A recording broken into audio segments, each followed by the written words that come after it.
係咪都差唔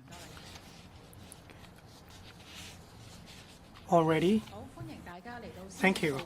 Welcome to the press conference on the Chief Executive's 2025 Policy Address Initiatives, EEP and TLB. We have with us on the stage Mr. Che Tin-wan, Secretary for Environment and Ecology, Ms. Mabel Chen, Secretary for Transport and Logistics, Ms. Irene Yang, Permanent Secretary for Environment and Ecology, Food, and Mr. Kevin Choi, Permanent Secretary for Transport and Logistics. The two secretaries will brief us on the latest measures, and then the floor will be open for questions. Secretaries, please.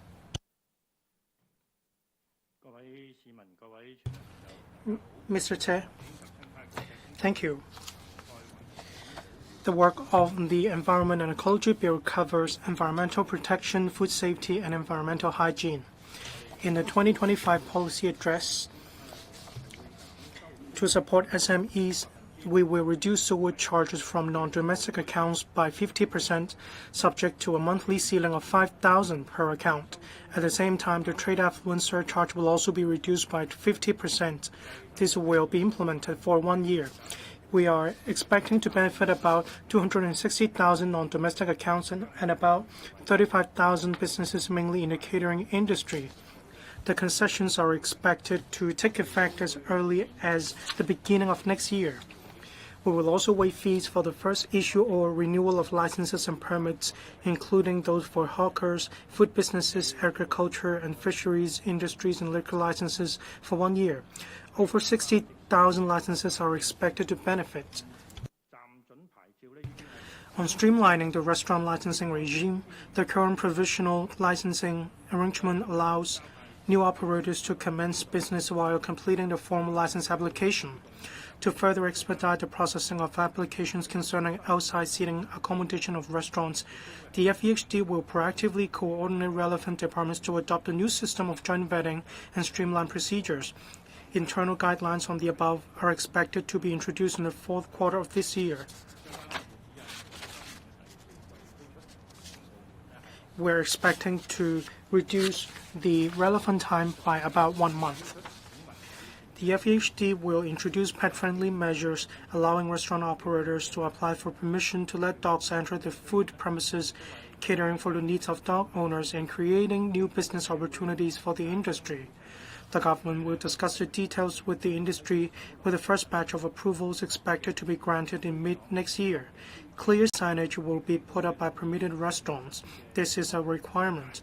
The government will monitor the implementation, industry and community feedback, and refine the execution details as necessary. Food from Hong Kong is a reputable brand.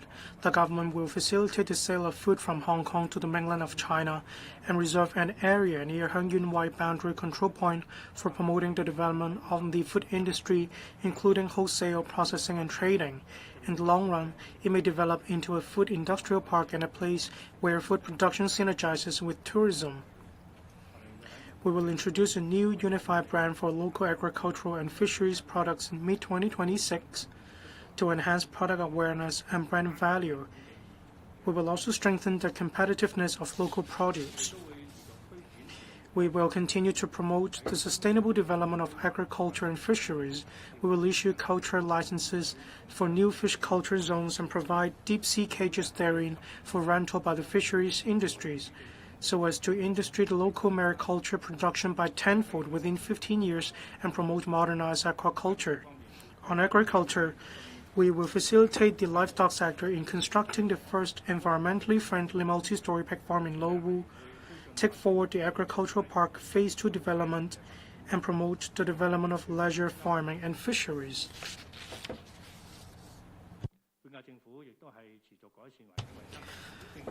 The current term government will launch a pilot scheme in the first half of next year to enhance the inspection and testing procedures for handling water seepage problems, urging owners to fulfill their responsibility for proper maintenance of their properties.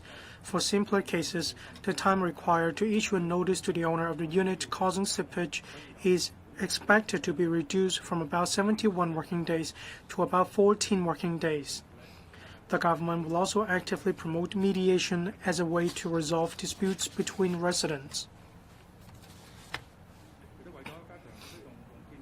To strengthen the promotion of green cooperation under the Belt and Road Initiative and jointly address climate change and environmental challenges, the EPD will jointly set up a Belt and Road Green Development Cooperation Platform in Hong Kong with the Belt and Road Initiative International Green Development Coalition. A Belt and Road Sustainable Green Development Training Center will also be set up next year in collaboration with mainland and international academic institutions and local professional organizations to provide training courses in Hong Kong for personnel from Belt and Road countries. To meet the country's dual carbon targets, Hong Kong is committed to achieving carbon neutrality before 2050, in which the new energy industry will play a crucial role. Sustainable Aviation Fuel, SAF for short, is currently most common measure to promote low-carbon transformation in the aviation sector. We will lead a major local enterprise, one of the world's leading SAF suppliers, to develop in the GBA in support of the target for flights departing from the Hong Kong IA to use a specified proportion of SAF by 2030 and to promote the development of new energy industry in aviation. Hydrogen energy is a new energy source with carbon reduction potential. The government announced the strategy for hydrogen development in Hong Kong last year, and 28 hydrogen energy trial projects are underway or under preparation. We will formulate hydrogen standard certification and identify suitable sites on Hong Kong Island and in Kowloon to set up more public hydrogen filling facilities.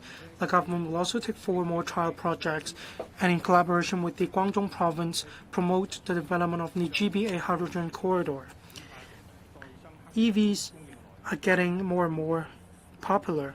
The government is pushing forward the construction of Hong Kong's first large-scale electric vehicle battery recycling facility to convert locally retired batteries into recycled black mass for supply to the mainland and neighboring regions, and to promote the development of the EV battery recycling industry.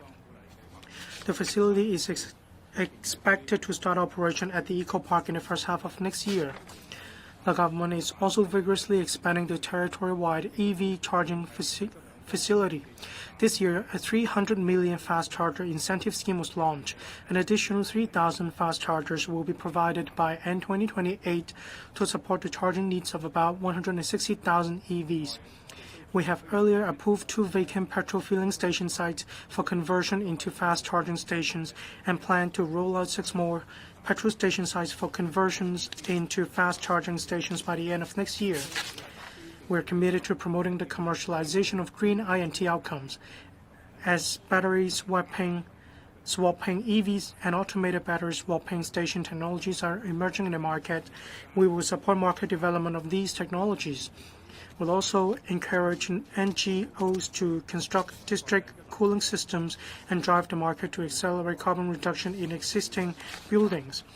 The government will respond to the national 14th Five-Year Plan and take part in developing the GBA into an international first-class beautiful Bay Area. With Victoria Park as a core, we will include Mayor's Bay and Port Shelter in the list of national beautiful bays. To enhance the appeal of country parks, we will implement the 4-piece tourism project proposed by the Working Group on developing tourist hotspots and enhance supporting facility for the 4 hiking trails of Victoria Park, Lantau Peak, Sai Kung Peninsula, and Tam O Shan, including adding guided facilities and information boards, thematic planting and scenic spots, and increasing recreational facilities. The relevant facilities are expected to be completed and launched progressively starting from next year. The disposal rate of municipal solid waste has been on a drop for the past 3 years, while the waste discovery rate has been rising. We will continue to optimize the service hours and locations of green and community facilities, and will gradually transform the 82 recycling stores to self-service smart recycling facilities by end 2026.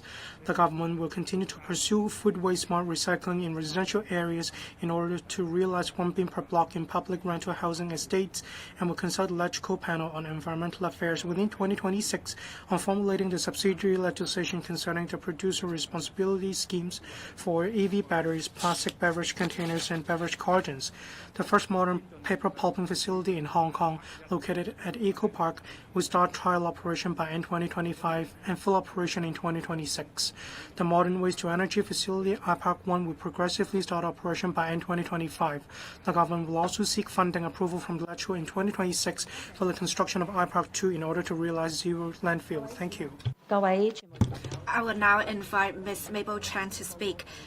Good afternoon. We have this year's policy addresses theme being deepening reforms for our people, leveraging our strengths for a brighter future.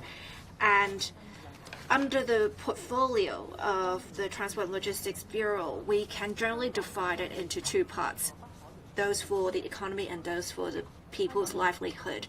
On economy, as the chief executive said, we are at a critical juncture of economic transformation. We have our unique advantages, but we need to deepen our reforms to upgrade and transform. In this year's policy address, we have talked about a particular profession, about aircraft dismantling, high-value components, recycling and trading being established in Hong Kong. We are also fully developing low-altitude economy, low-carbon maritime operations, as well as autonomous vehicles. Under one country, two systems. While we're trying to bring in enterprises from the mainland and overseas in particular, we are also trying to bring national standards and enterprises to the rest of the world. On people's livelihood, we are also trying to make use of technology and innovation to enhance efficiency and effectiveness of transport infrastructure to make people's lives easier. I would now talk about the specific policy measures. On aviation hub, Hong Kong International Airport ranks top in both passenger and cargo throughput. We have over 200 flight destinations. We will continue to expand our aviation network. We will focus in particular on locations where there is great development potential and new growth points such as South America, Central Asia, Africa, and Middle East. Apart from Chile, mentioned in the policy address, we are happy to report that we have recently reached a consensus on civil air service agreement with Poland. We will continue to flesh out the relevant arrangements.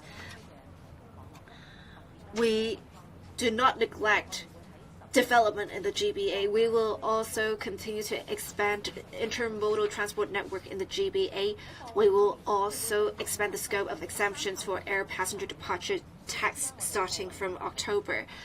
On cargo transport, we are trying to increase cargo capacity with the 3-runway system. We are also taking forward the development of the Hong Kong IA Logistics Park in Dongguan.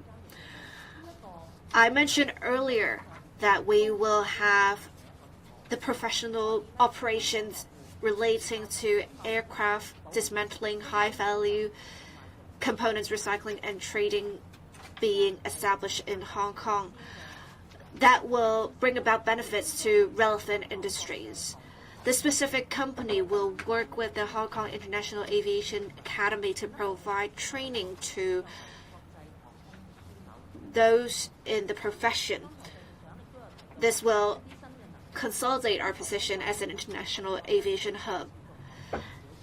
As Secretary for Environment and Ecology mentioned, we are also doing much in promoting the use of SAF. We have a target of having a specific SAF consumption ratio for flights departing from Hong Kong International Airport by 2030. And we will also explore constructing an SAF blending facility to enhance competitiveness of SAF industry. We will announce further details about the SAF consumption ratio later this year. We are also working to develop the low-altitude economy. The working group on developing low-altitude economy will soon promulgate an action plan. We will make sure low-altitude economy becomes a new engine for growth for the local economy. The action plan will include 5 areas. For non-conventional aircraft with a weight of over 150 kilograms, including manned aircraft, we will have dedicated legislation so that we can accommodate more non-conventional aircraft. We will also have some application scenarios that are more mature, low risk, and do not have to be used in locations where there is a high flow of people or vehicles under the regulatory sandbox to regularize such application scenarios. We will also promulgate the specific safety guidelines and operational guidelines for the application scenarios to make such available for commercial applications.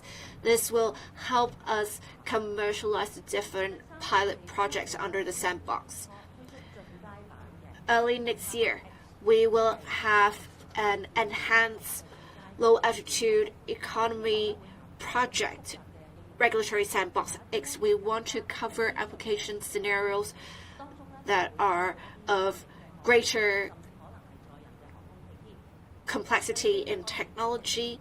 We may test some manned aircrafts. We are also actively commencing studies, technical studies in low-altitude economy infrastructure. We also want to coordinate with other GBA cities to ensure our development strategy is deeply integrated with national strategy so that we can be a platform for low-altitude economy enterprises in the mainland to go global. On maritime industry, we are ranked 7th in bunkering in the world, 2nd in the country, 1st in the GBA. We want to follow the trends of decarbonization in international maritime. We are actively developing Hong Kong into a greenfield bunkering and trading center.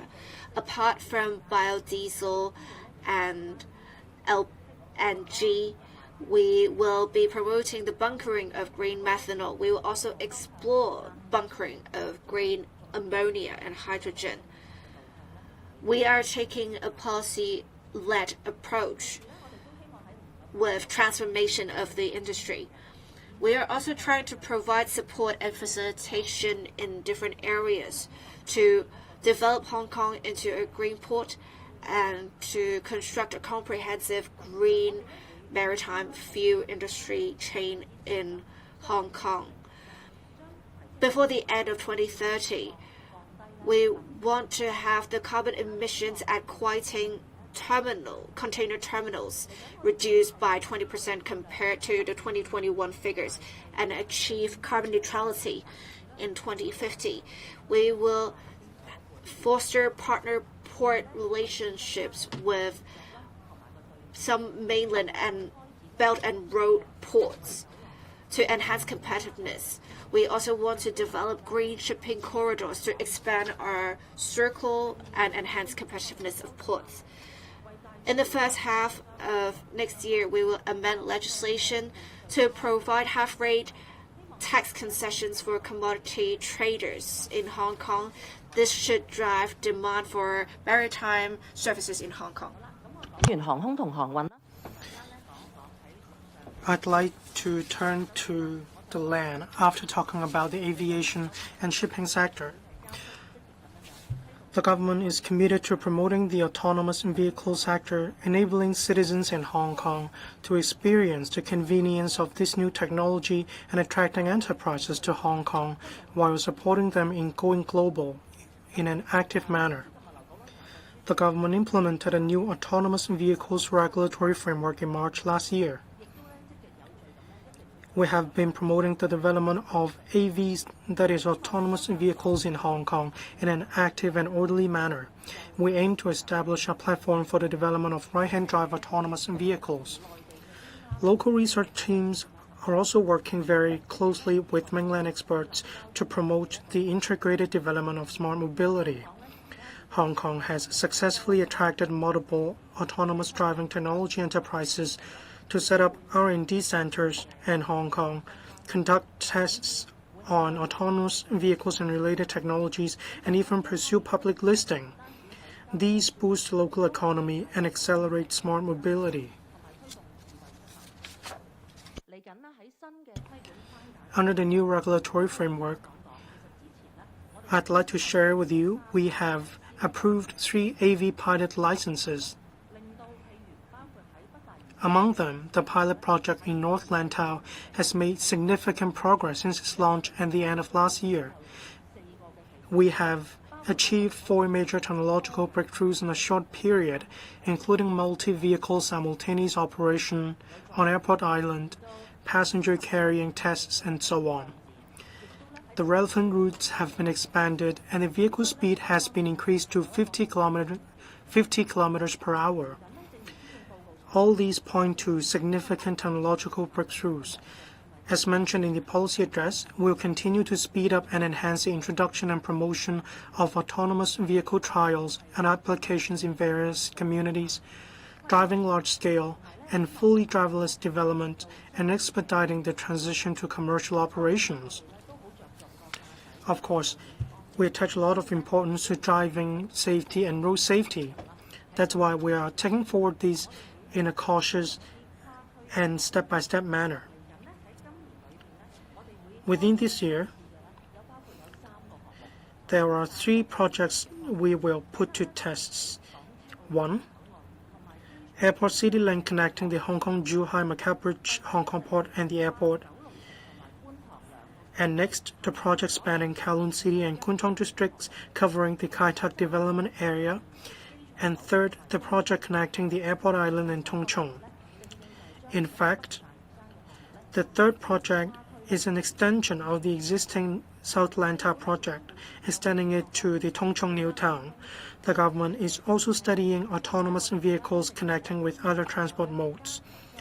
For example, we want to enhance the safety for passengers who are going to the airport. That's why we are going to enhance the connection between Airport Express Kowloon Station and West Kowloon High-Speed Rail Station, linking land and sea, land and air transport. At the same time, we are striving to launch trials of autonomous vehicles without a backup operator on board. In other words, there will only be a remote backup operator without actual operator on board. That's what we want to achieve. In addition, turning to transport infrastructures, transport is, of course, close to the heart of members of the public. Looking ahead, we will adopt an innovative mindset and new technologies to take forward 3 smart and green mass transit system projects in East Kowloon, Kai Tak, and the Hung Shui Kiu Ha Tsuen, Yuen Long South New Development areas. The project in Kai Tak, that is the smart and green mass transit system, we will soon invite tenders. To speed up the introduction of the new mass transit systems, we will also start tenders soon. The technologies involve different operators, so next year we will devise a regulatory framework applicable to different system technologies and operators. We aim to introduce this bill next year. Earlier on, the Highways Department is working with relevant government departments in mainland and overseas railway experts to formulate the Hong Kong railway standards, making active reference to world-class railway standards. The Highways Department is working with experts, and we have made reference to world-class railway standards. And we will also draw reference from international railway standards. We want to devise a set of standards for Hong Kong so that we can align ourselves with international standards. The Highways Department will also set up a dedicated team to handle approvals for new railway projects. We will expedite the time needed for approvals, and we will also actively work with the relevant government departments, including heavy rail projects, spur line, and so on. For cross-boundary railway projects, we want to speed up construction with this standard as well. When it comes to service standards, we must talk about AI application. The policy address attaches a lot of importance to AI application. The Transport Department is extensively applying AI and technology to provide more convenient services for the public. Currently, over 20 online services are offered. More e-licensing initiatives will also be progressively rolled out. We will make good use of AI and big data to launch more services in this regard. When it comes to smart transport monitoring, at different junctions or intersections, we will utilize AI to optimize the operational efficiency on these intersections. We aim to reduce the average waiting time for vehicles by about 5 to 10%. I may not be able to go into detail about each and every single smart traffic measures, but we will announce a transport strategy blueprint this year, by the end of this year, which will outline the future direction of transport development. The Transport Department will study the integration of big data analytics and AI, and we will give you more details in this regard.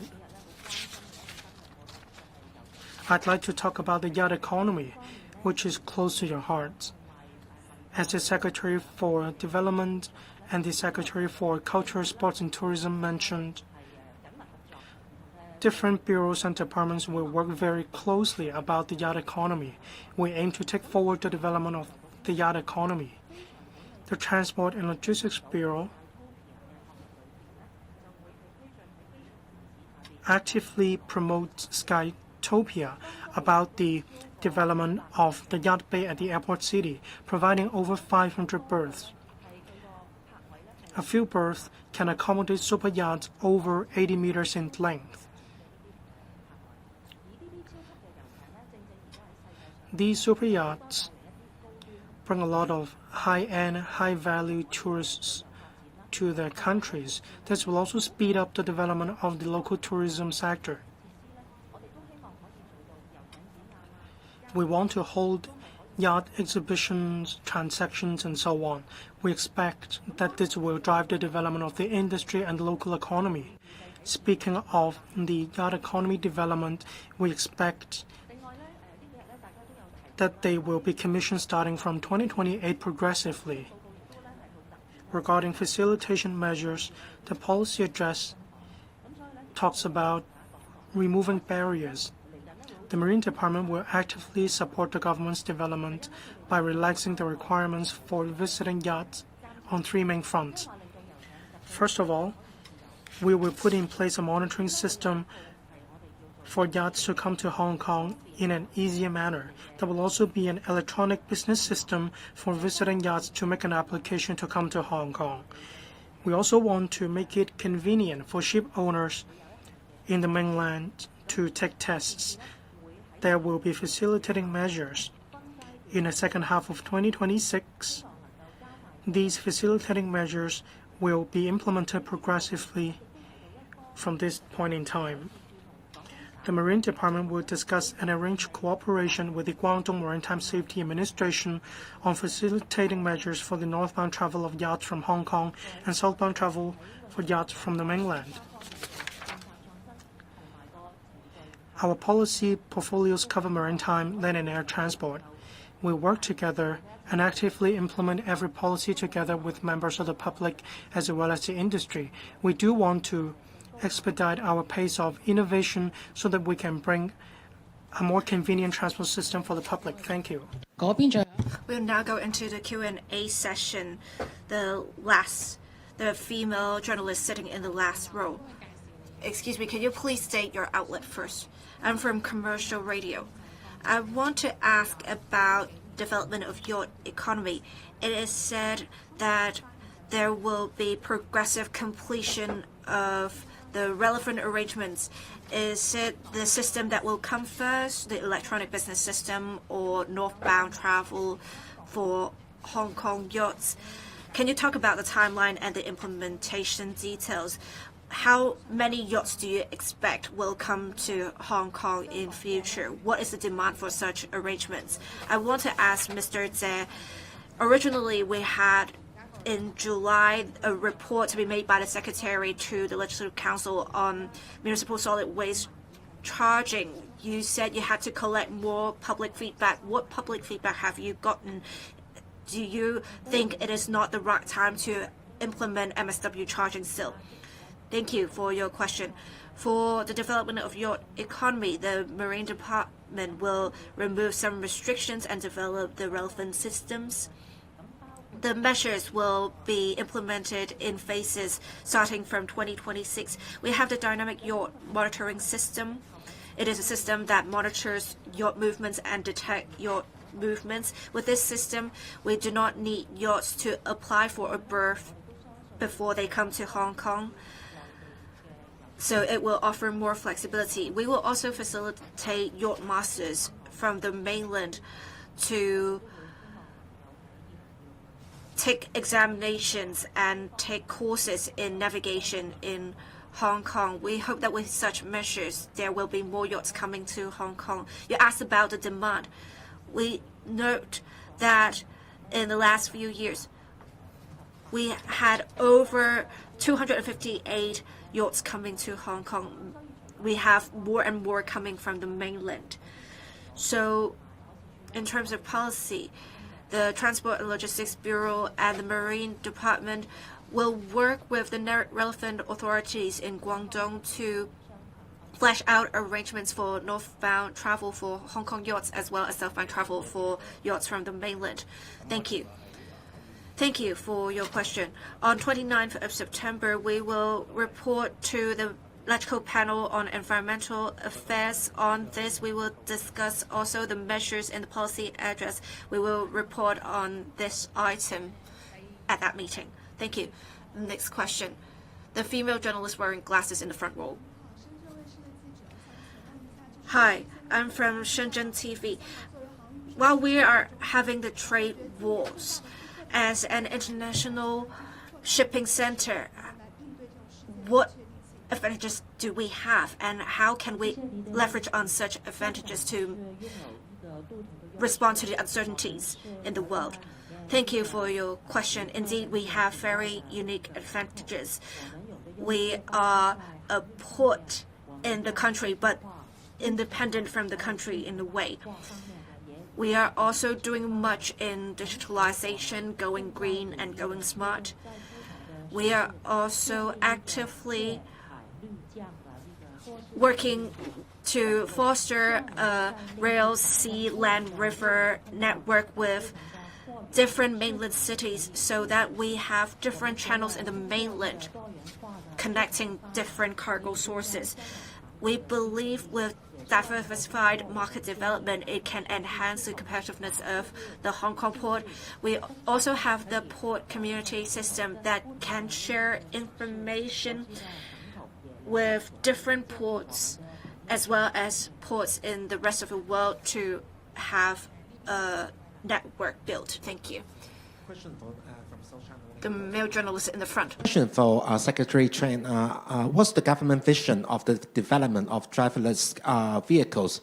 And will it be included in the blueprint you have just mentioned to map out the long-term development of it? And also, can you also elaborate on the government's plans for developing a SAF industry train and the timeline for the facility you just mentioned? And what's the goal by 2030? And on regulating ride-hailing services, what specific factors will determine the quota for such services, as people are mostly concerned about this? Thank you. Thank you for your two questions. For the first question about autonomous driving, I think our aim is very clear. First of all, Hong Kong has a very well-developed and established road system. Our road system has world-established standards. Secondly, we have put in place a robust legislative framework to enable trials of different kinds of autonomous driving technology. At the present moment, we have already facilitated a number of enterprises to pilot and test autonomous driving.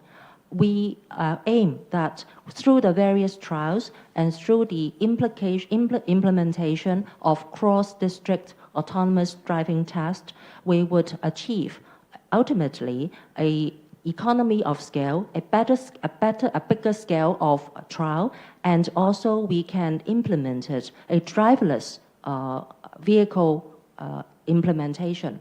And eventually, we would like to hope that we can implement commercial operation of driverless vehicle in certain districts. Regarding SAF, I think, as also mentioned in the presentation of Secretary Jie, Hong Kong is very determined to promote the use of environmentally friendly fuel, no matter in the fields of aviation and also in maritime and shipping. As far as the SAF is concerned, we are at the present moment working closely with our airline and airport community with a view to promulgating a set of specified SAF usage standards and targets for the departing airlines from Hong Kong Airport. To support this development, we will also work with the Airport Authority of Hong Kong to study and explore the creation and development of a SAF blending facility so as to provide a reasonable priced SAF to enable a sustainable supply. Thank you. 下一個問題，最遠嗰邊間條衫。I would like to supplement on the SAF side. And because of the desire to achieve carbon neutrality, well, I think the aviation sector, well, globally, well, they are looking for different measures to reduce carbon. And SAF is regarded as an important measure for the aviation sector to reduce carbon. And therefore, the demand for SAF is rising rapidly, I think, globally. And therefore, it's an opportunity for Hong Kong to grasp the opportunity to establish a SAF production chain in the Greater Bay Area, including the collection of the primary resources needed to produce SAF, the actual production of SAF, as well as the storage and distribution system to be established in Hong Kong. If we can have a chain developed in the Greater Bay Area, we can produce and also sell SAF at a lower price. It will make Hong Kong's competitiveness in this green energy will be in a very advantageous position. And also it will help us to strengthen I think Hong Kong's position as an aviation hub because we can supply SAF at a cheaper price. That's why SAF we regard it as one of an important economic development opportunity for Hong Kong. Yeah. And I think I missed the last question. It's about the ride-hailing. As the community well knows, currently we have submitted a bill to regulate ride-hailing service, including platforms, vehicles, and drivers. And the bill is currently under close scrutiny by the Legislative Council. We have already have a number of intensive meetings, and we expect to work closely and support the scrutiny of this bill in LegCo.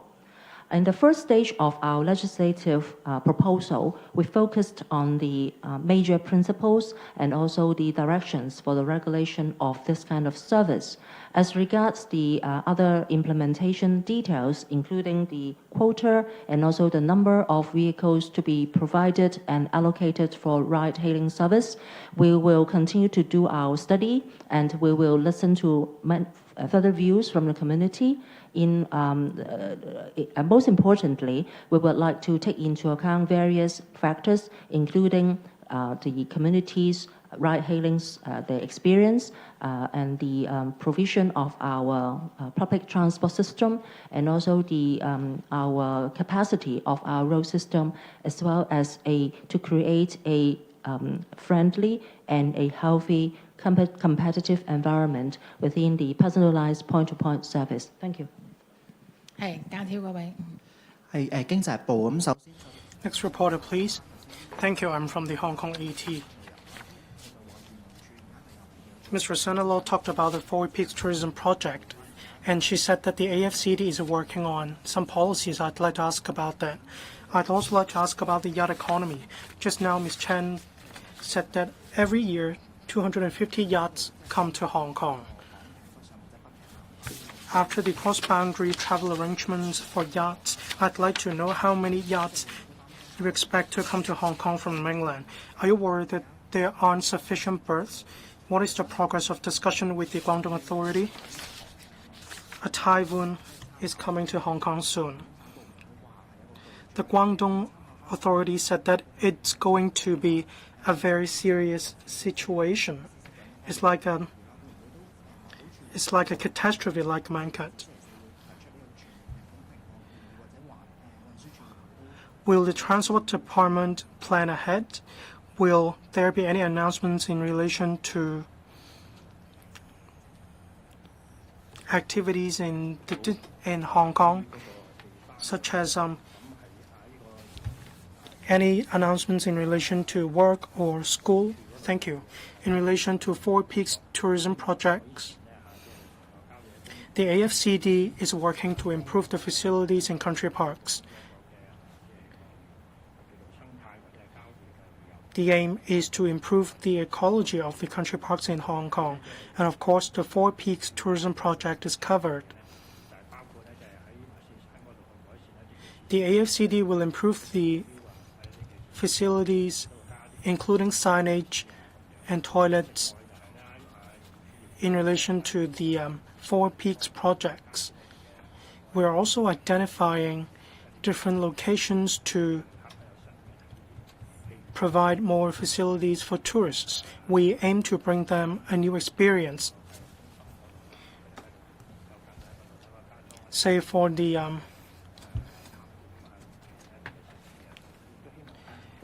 we are aiming to add more facilities in different natural resource centers, say treetop adventures, and we also want to add more facilities to Lions Nature Education Center. When it comes to treetop adventures,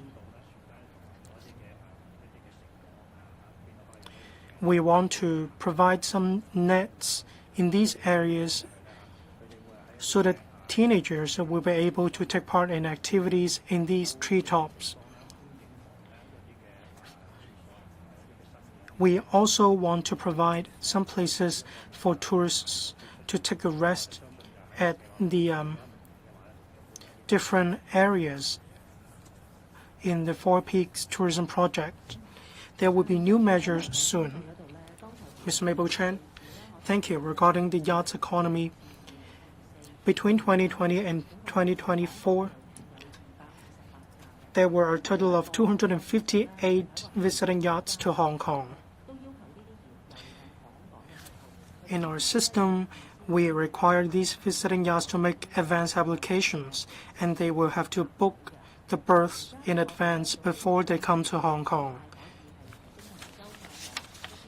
We want to improve the procedures, such as improving the dynamic monitoring system for these yachts.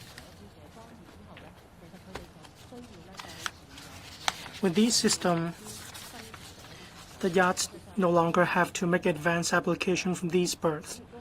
In fact, Hong Kong has very fast waters.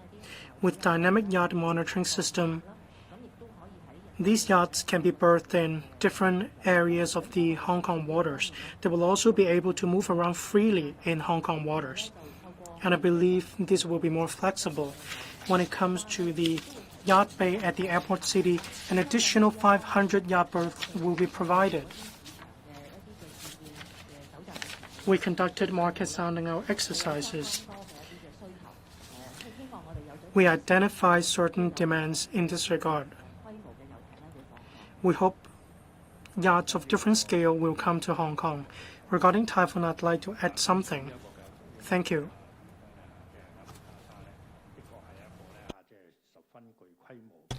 The typhoon Rakasa, it's coming to Hong Kong soon. When it's the closest to Hong Kong, we believe it is going to be a super typhoon. The closest distance between the typhoon and Hong Kong will have to look into the situation. Will this super typhoon be overlapping with the astronomical tide in Hong Kong with storm surges? This will lead to serious problems when it comes to flooding. That's why we will have to keep in view the situation, including the track of the cyclone. But all of us need to make advanced preparation. We cannot let our guard down. The Chief Secretary for Administration has already convened an interdepartmental meeting. The DSD, the Drainage Services Department, will conduct some work in relation to the prevention and handling of flooding. We are already deploying manpower in relation to this. When it comes to transport, the government will also be making preparatory work. We will be mobilizing different manpower to handle, for example, tree failure incidents. We will have to clear collapsed trees as soon as possible. We have also required power companies to make advanced preparation. In case of power outage, power companies will have to conduct repair as soon as possible. Other departments will also have to be mobilized as soon as possible. We have already convened a meeting to coordinate work with different departments. Ms. Mabel Chan, when it comes to sea, land, air, different departments are involved, including the Transport Department and the Highways Department. They are making advanced preparations. We will have regard to the latest situation of the storm or the cyclone. We will work with the traffic operators or other public works departments. We will work together in order to minimize the possible impact. We will also be disseminating information in this regard. The last two questions. The reporter in blue. Good afternoon, I'm from Cable TV. I'd like to follow up on municipal waste charging scheme. In the policy address, it is said that the municipal solid waste amount has been on the drop. The scheme has been shelved. You said that you would give an account to the LegCo. Do we still have the conditions to implement municipal solid waste charging? I'd like to ask about the autonomous driving. Well, I mean electrical vehicles, EVs.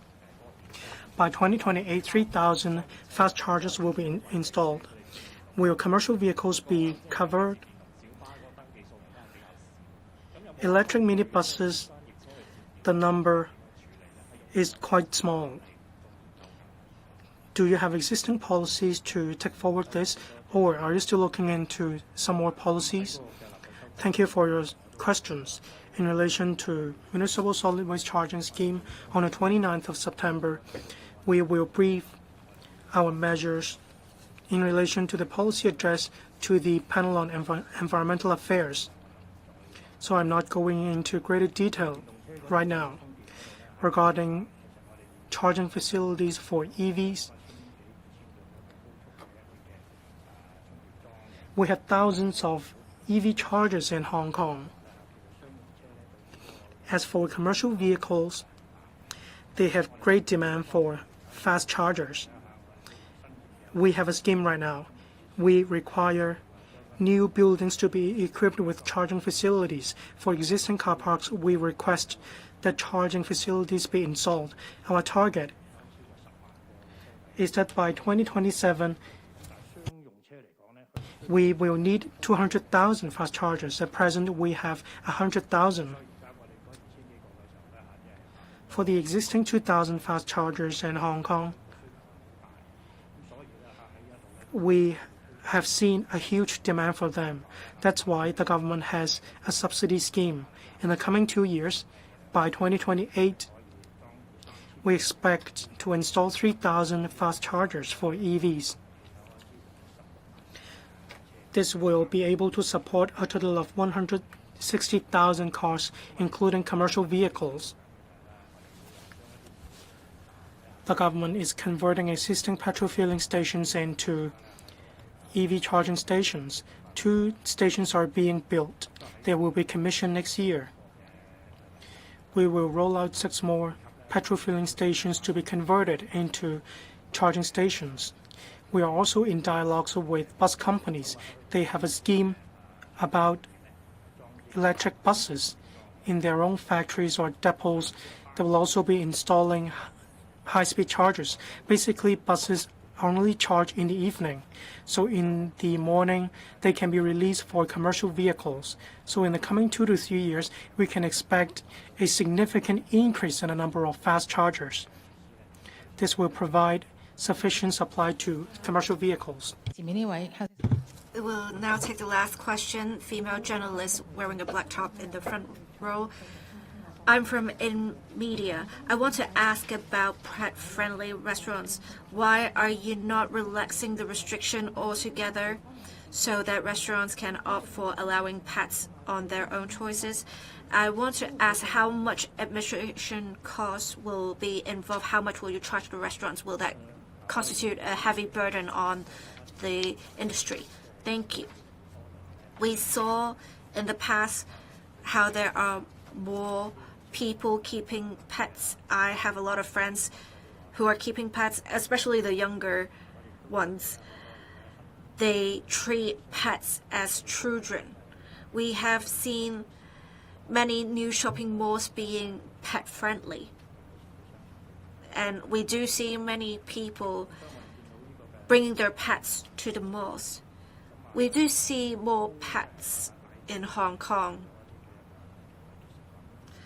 That will generate demand for other products such as pet food, pet beauty treatments, as well as some events held for pets and pet owners. We believe this is something we can promote to diversify our economy. We also want to make it easier for pet owners to provide more convenience to them. If they can bring pets to more places, they will consume more. So this is the backdrop against which we came up with such plans. We want to allow some restaurants to allow the entry of restaurants, basically allowing pets in their premises. On application, we allow all restaurants to apply. We do not expect a lot of restaurants to apply, however. Restaurants will consider their customer groups and their characteristics before they apply for entry of dogs to be allowed into the restaurants. For the restaurants allowing entry of dogs, they will put up a sign in a conspicuous position so that customers know that it allows the entry of dogs. This is to ensure transparency for customers. We also want to be fair because some like pets, some don't like pets in restaurants. The Food and Environmental Hygiene Department will work with the trade to see how we're actually going to implement the relevant arrangements. We need to first safeguard the hygiene of food. This is something that must be maintained. We also need them to be transparent to let customers know that they allow the entry of dogs. We also want to get more stakeholder feedback to see how we can better support the trade. We will continue to liaise with the trade. We expect that starting next year, we will have the first batch of restaurants applications, and I believe mid-next year we will issue the first batch of licenses. As well, what you said about whether it may constitute a heavy financial burden on restaurants. I would say that the restaurants will only apply if they consider it commercially viable. So they will have regard to their own circumstances, we believe. which is why we asked them to apply a specific license to allow entry of dogs. They already have some food business licenses, but then we can perhaps add on some licensing conditions to allow entry of dogs into the premises, some hygiene requirements, as well as put up a sign for customers to know this is a restaurant that allows entry of dogs. Anything to add in terms of the charging of fees? Well, we will only have the details after consulting the trade, so we do not have more details to disclose today. But the restaurant must be licensed, and we can adopt different ways of doing that. We can perhaps have an endorsement on the license, and they will only need to pay $140 for amending the license. That's it for the press conference. Thank you for attending this press conference.